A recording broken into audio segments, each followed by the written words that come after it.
Bienvenue chez Patito RC. Surtout, n'oubliez pas la cloche de notification, de vous abonner et surtout que Dieu vous bénisse.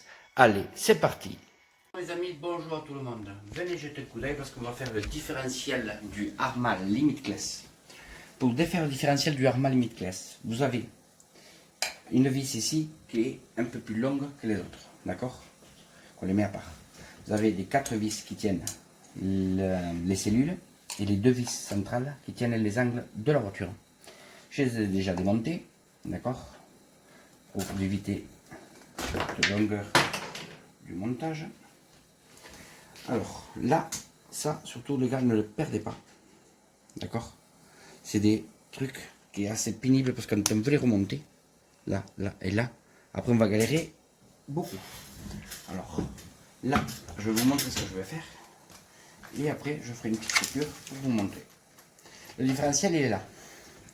Il y a juste ça qui tient. Vous avez les 2 vis là. Et mercredi, je dois enlever là les barres anti-roulis. Bon, on va faire ça en avance rapide. Alors, je viens d'ouvrir le différentiel. Alors ça, c'est juste un cache pour protéger là. D'accord? C'est juste un cache qui protège là. Et c'est tout. Alors quand on ouvre le diff, les gars, il y avait ce que vous voyez là en trace que de l'huile d'origine. Alors je vous promets qu'il n'y avait pas grand chose, les gars. Là, il y a un petit du gras, mais du mauvais. Quand on parle du gras, on parle de la graisse, de la vraie graisse. Et là, c'est de l'huile de différentiel.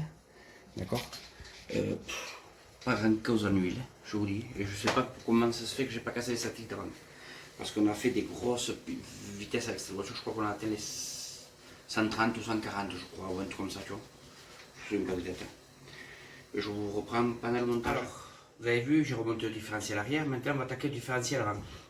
Vous avez une vis devant, une qui tient à chaque côté des ailes avant, je sais pas comment on appelle ça, le pare-choc avant de la voiture, ici et là, d'accord.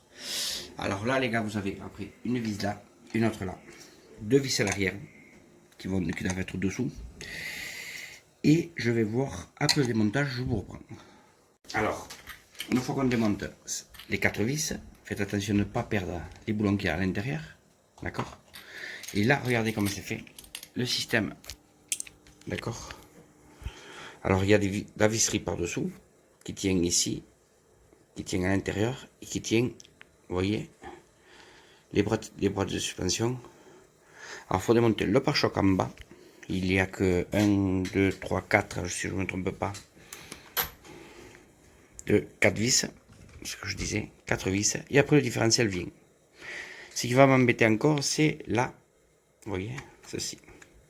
Alors, pour l'arrière, j'ai oublié de vous dire, j'ai démonté la barre stabilisatrice arrière, et après, quand on a démonté, les vis sont vraiment très courts, sont pris à 2 mm, 1 mm pile. Alors, j'ai dû rajouter des vis un peu plus longs pour qu'il y ait une meilleure prise. Parce que ils étaient trop courts ceux d'origine. J'ai dû rajouter 2 mm, 2 mm 5 en longueur. Sur la visserie des... ça s'appelle, j'ai oublié le nom, barre stabilisatrice. Ceci là. Ok les gars, ben je démonte et je vous reprends. Alors, comme je vous disais, 4 vis, 1, 2, 3. Et le quatrième qui va arriver maintenant. Alors ne vous gourrez pas les gars parce qu'il y a des tailles. Sachant que les petits vont à l'arrière et les longs vont devant, ok. Souvenez-vous, petits derrière et les grands devant. Vous voyez, même système avec ceci, ceci, à ne pas perdre les gars, parce que après c'est un bordel pour retrouver. Après c'est vrai qu'on peut mettre nous les écrous, mais c'est pas pareil. Souvenez-vous, petit derrière, les grands devant. Je mets mes vis ici, et là je vais attaquer le démontage de la barre stabilisatrice, ici. Je vais essayer sans enlever tout ça, parce que j'ai vraiment la flemme, les gars, d'enlever tout. Et de la faire venir comme ça. Allez, à tout à l'heure. Alors, petit conseil les gars, avant de tout démonter, vous dévissez le premier gauche ou droite amortisseur, comme ça, tout peut venir. Et je vais vous donner une technique après pour enlever la barre stabilisatrice sans galérer comme un malade. J'ai rien touché encore. Quasiment pas d'huile dans le différentiel. Alors, Arma, les gars, c'est pas bien. Au prix où on paye les voitures. D'accord? Vous avez juste qu'à mettre un peu d'huile. Alors, soyez pas aussi radin.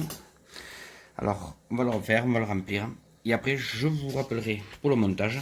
Surtout pour les barres stabilisatrices. Je vous le ferai en direct.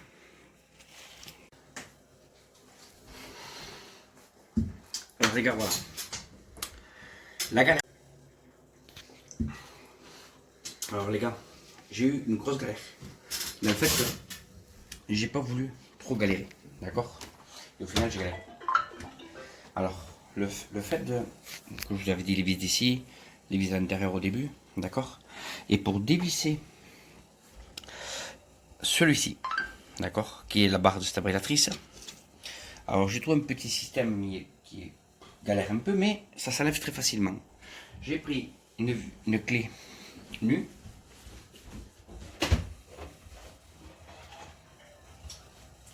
J'ai pris une clé nue. Vous voyez, on pousse la roue par là. Et avec à la main ou à la clé, si vous n'en avez pas, je parlais, je te dis à la main, mais à la clé, comme ça, vous avez besoin que, vous voyez, que de ça. Vous n'avez pas besoin obligé de démonter tout le train, de tout enlever. Alors si vous avez une petite clé, je crois que ça s'appelle une clé à... Oh ben les gars, vous me direz dans les commentaires comment ça s'appelle, j'ai oublié. Vous pouvez enlever 1 et 2, qui est ici, sans démonter tout. Et après pour le différentiel central, j'ai beaucoup galéré. À cause de ceci justement, car vous voyez ici, je vais tenir avec la pointe, vous voyez là, ceci là, il tient avec l'autre là, et pareil, vice versa, et avec celui-ci. Et en forçant, il est sorti d'ici. Alors j'ai dû, heureusement que j'avais la clé à laine assez petite pour dévisser, pour pouvoir remettre lui dedans, et j'ai passé un peu plus de temps que prévu. Alors désolé, et si là je suis lent, imaginez-vous quand j'ai eu le travail à faire. Bon, et bien là, on lui a mis, voilà, d'accord, le différentiel avant, le différentiel arrière. Pour tous ceux qui ont des armes de limite classe, les gars, je vous conseille de le faire de suite, car il y a très peu d'huile dedans. Vraiment très peu d'huile dedans. Là, on va faire bientôt le test avec les lames en carbone. Alors, à ce que j'ai compris, la personne qui m'a fait ces lames en PVC avec la machine en 3D m'a dit que c'était pas du carbone, c'était un revêtement qu'il avait mis dessus. Alors faites attention les gars quand vous commanderez, de ne pas vous faire avoir, parce que je me suis fait avoir dans le fait que je croyais que c'était du carbone, d'accord, parce qu'on avait parlé de faire du carbone.